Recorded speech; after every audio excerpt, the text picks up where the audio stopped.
નમસ્કાર મિત્રો, સુરતમાં જે પ્રકારે અત્યારે વરસાદ વરસ્યો છે, ભારે વરસાદ વરસ્યો છે, વરસાદે સુરતને આખું ધમરોળી લીધું છે અને મોટાભાગના વિસ્તારમાં પાણી ભરાયા છે. કોઈના ઘરમાં પાણી ભરાયા છે, કોઈની દુકાનમાં પાણી ભરાયા છે અને રસ્તા બધા જ પાણીમાં છે. એવું કહીએ કે સુરત અત્યારે બેટમાં ફેરવાઈ ગયું છે.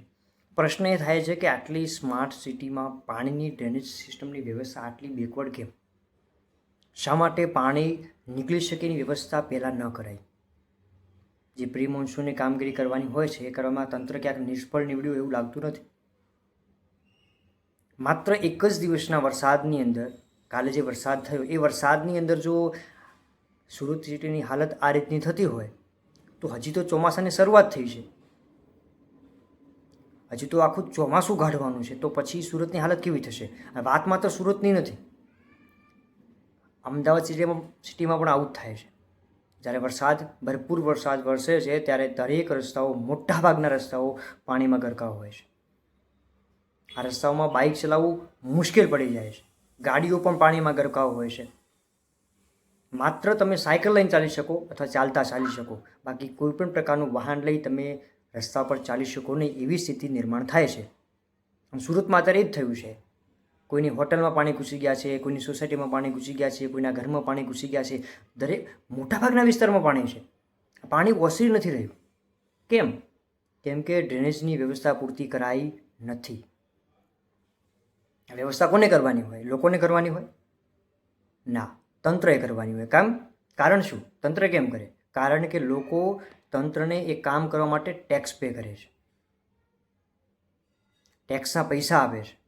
દરેક વસ્તુ ઉપર લોકો સરકારને, તંત્રને રૂપિયા આપે છે. તો એના બદલામાં તંત્રએ લોકોની સુખ સુવિધા માટેની જેટલી પણ વ્યવસ્થા કરવાની હોય એ કરવી પડે. પણ સુરતમાં નથી થઈ.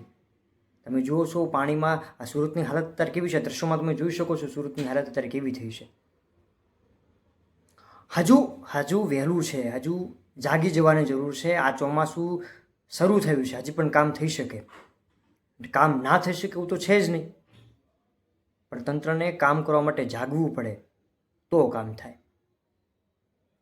ભાષણો કરવાથી કામ ના થાય, માત્ર ટેન્ડર પાસ કરવાથી કામ ન થાય, રસ્તામાં ઉતરવું પડે. હમણાં થોડા દિવસ પહેલાં રાજકોટમાં વરસાદ આવ્યો હતો. રાજકોટ ચાલુ વરસાદે રોડનું કામ ચાલુ હતું. ચાલુ વરસાદ વરસી રહ્યો છે ત્યાં લોકો ડામર પાથરી રહ્યા છે. ક્યાંનો વિકાસ છે? થોડી ઘણી સેન્સ જે સામાન્ય વ્યક્તિમાં હોય તો તંત્રમાં બેઠેલા લોકો પાસે આટલી સેન્સ કેમ નથી? તંત્રને વિનંતી છે કે સુરતની વ્યવસ્થા સુધારો, લોકોની સુખાકારીમાં સુધારો થાય, લોકો સુધરીને ચાલી શકે, લોકોને ચાલવામાં રહેવામાં મુશ્કેલી ના પડે એવી વ્યવસ્થા કરો અને પાણી ઓસરી શકે એવી વ્યવસ્થા કરો. હજી સમય છે, વહેલું છે અને વહેલી તકે જાગી જવું સારું. પછી પાકા ઘડે કાંઠા નહીં ચડે. જય જય ગરવી ગુજરાત.